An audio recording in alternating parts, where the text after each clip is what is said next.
Hey guys, thank you so much for checking out my channel. Before I dive into the specifics of this video, I just want to briefly describe what this channel is going to be about. Everything from training to diet, supplements will be covered in my content, and my hope is that everyone, including my current clients, will be able to get solid information that will help them succeed in and out of the gym. And with that being said, let's just get right into my first video, which is of course a leg day. So I was gonna go with the talking while I was working out thing, and I just noticed real quick that it was robbing my workouts of intensity. So for that reason, I just decided to go with the voiceover format for all of the videos where I'm actually performing workouts. As far as warming up, I take my warm-ups very seriously. I am almost 30. So I take my warm-ups very seriously. Before I even start out with my light sets, I like to do different mobilizations like banded distractions, trigger point release. That's not in this video, but that will be in future videos. But yeah, I take my light sets. I take very small incremental steps to get to my working weight. You see I went up from 95 pounds to 135 to 185. And I just want to point out that this is a quad emphasized leg day. So everything that I'm going to do today in this video is going to be done with my quads in mind. So foot placement, weight distribution on my feet is going to be very important with everything that I'm doing here. You can't really see from the video, but my feet are pretty close together. I'd say they're probably about 8 to 10 inches apart. And I'm definitely trying to push through midfoot, and I'm letting my knees drift forward a little bit. I know that that's frowned upon a lot, but as long as you are keeping your weight on these compound lifts, as long as you're keeping your weight from your heel to midfoot, and you're not coming off of your heels, then that's beneficial. I just also want to point out that I've had to experiment a lot with the movement of my body when I'm doing lower body because I am tall. I'm 6'1", I'm almost 6'2". So, I had to experiment a lot with how my body moves because me as a taller lifter, it takes a lot of mind-muscle connection and a lot of practice to really get it down pat to where you feel the workout or you feel the movement in the muscles that are trying to be targeted. So here I'm actually at my top set, 315. I did 4 sets of 5. With these compound lifts, it's very, very, very important that you guys go as heavy as you possibly can with good form. Anywhere from sets of 5 to 8 is going to be enough to really, really stimulate and encourage that dense quality muscle that we're all after. But yeah, so I know I'm not the strongest guy, but took a lot for me to be able to get up to this amount of weight for these sets and reps. So.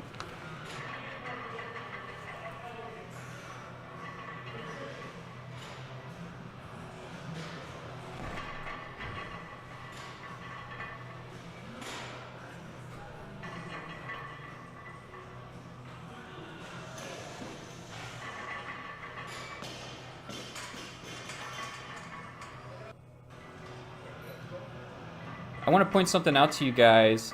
Before I even unrack that weight, you notice that I make sure that I rotate my pelvis up underneath my spine. It's important that we do that when we're doing squats because of the fact that when you unload that weight and that weight is on your back, it is going to be hard to tilt your pelvis in an optimal position for your body and for your spine. So before you even unrack that weight, you need to make sure that you got your pelvis directly underneath your spine before you unrack it.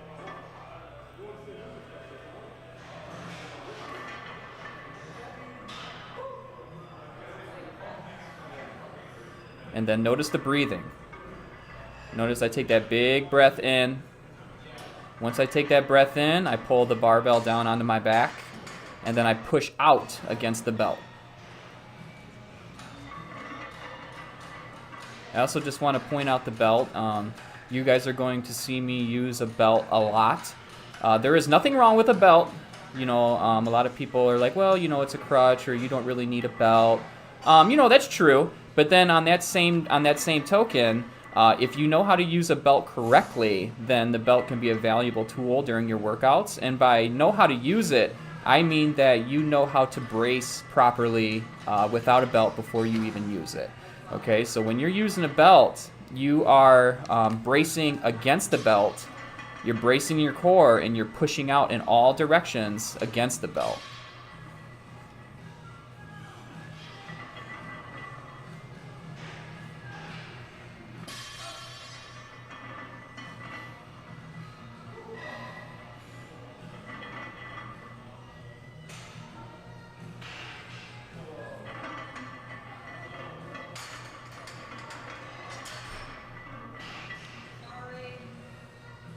That looks fun.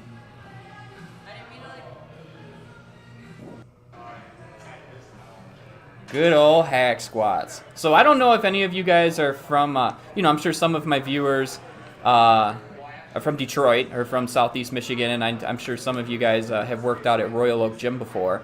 But I just want to point out that the hack squat that they have at Royal Oak Gym is exponentially harder than any other hack squat I've ever used.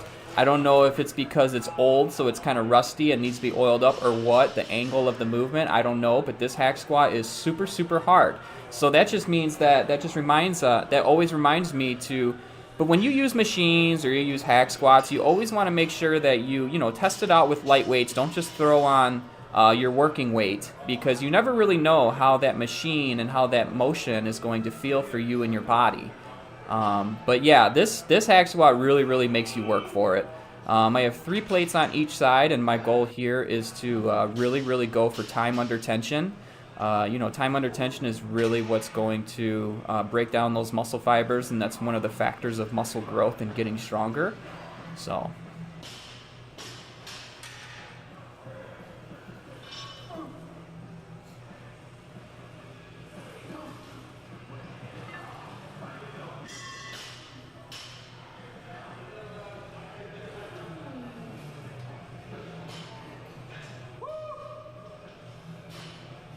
On here, you can definitely see that I am pushing through the balls of my feet. My heels are coming up slightly. I am doing that with a purpose. I'm doing that for a reason. And that is because it is a quad emphasized day. But I also just want to say on that same note that you really, really, really have to control the movement when you're doing these. You got to make sure that the tension is on your muscles, it's on your quads, and you're control the way down. Do not just bounce out of the hole like that.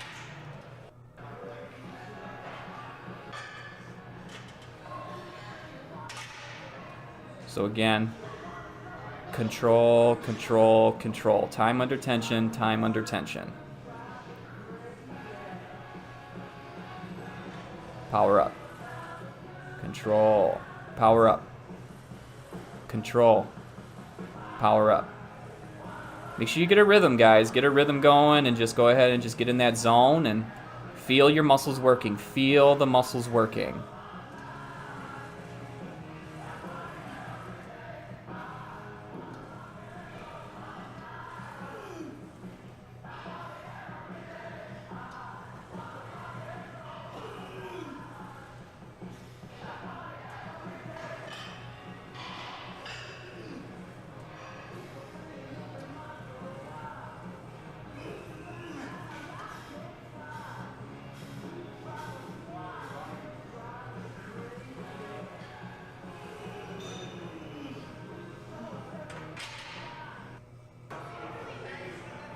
Good old leg press.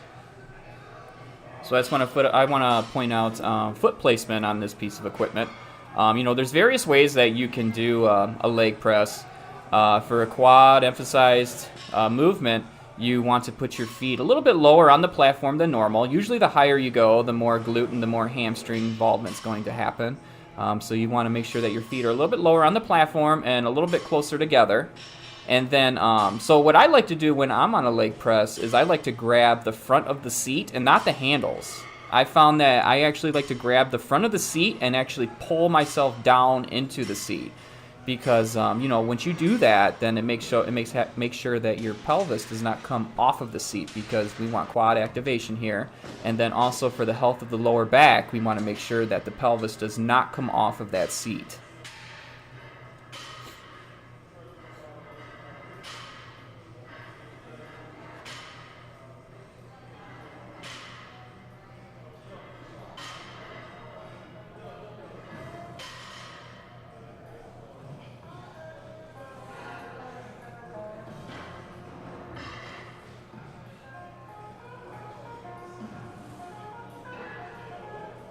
Again, with the time under tension, I'm making sure that I'm slowly controlling and then powering up.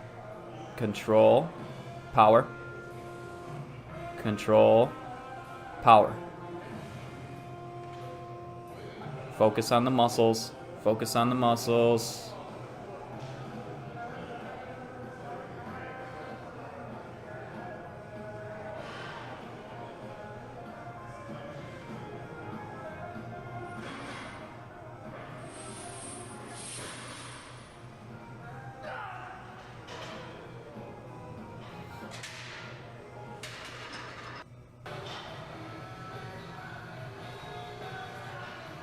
This set I just decided to just go extremely long eccentric, so a very long control. Really feel those muscle fibers ripping.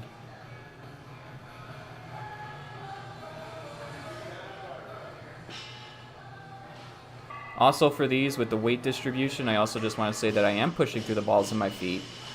Not my heels, not my toes.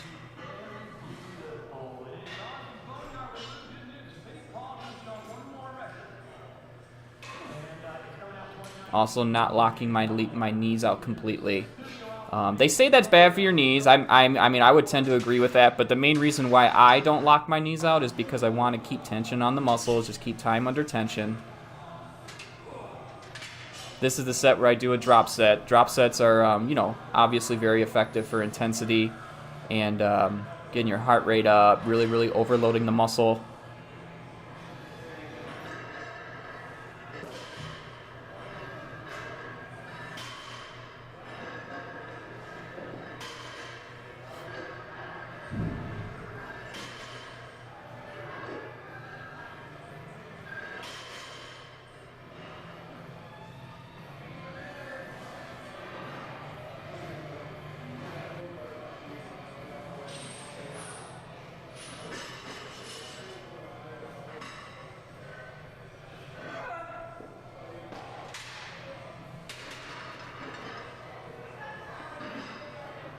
Yeah, as you guys can see, I'm moving pretty fast. Reason for that is because you want to make sure that your muscles are being, you know, overloaded. Not enough time to get those metabolic byproducts to be flushed out.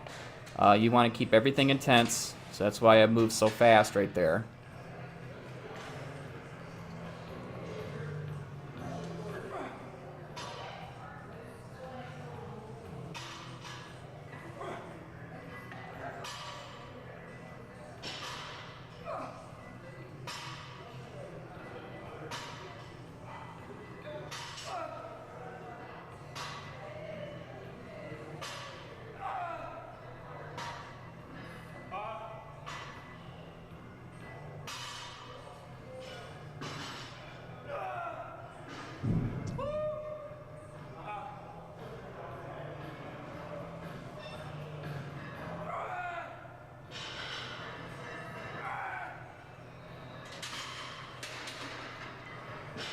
Yeah, buddy.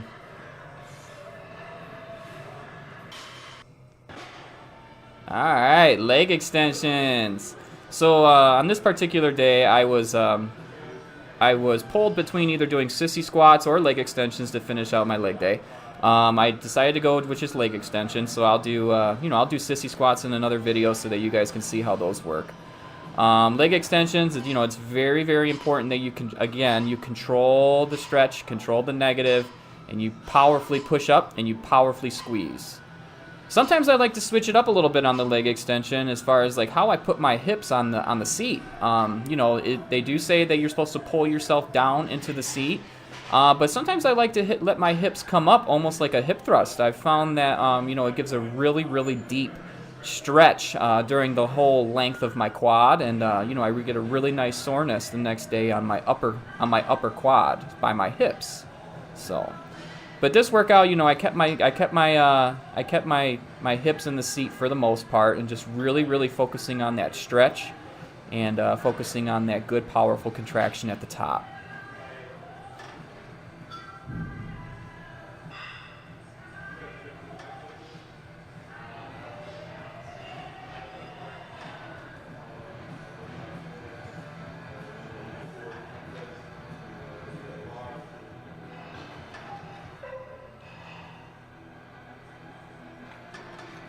And now we're getting pretty close to the end of this video. So, you know, again, thank you so much for checking out my channel. I really hope that this video helps someone. And again, you know, I'm going to be posting some very good content and very good videos that I hope, you know, people can get some valuable information from. So with that, thank you for watching, and I hope you guys have a nice day.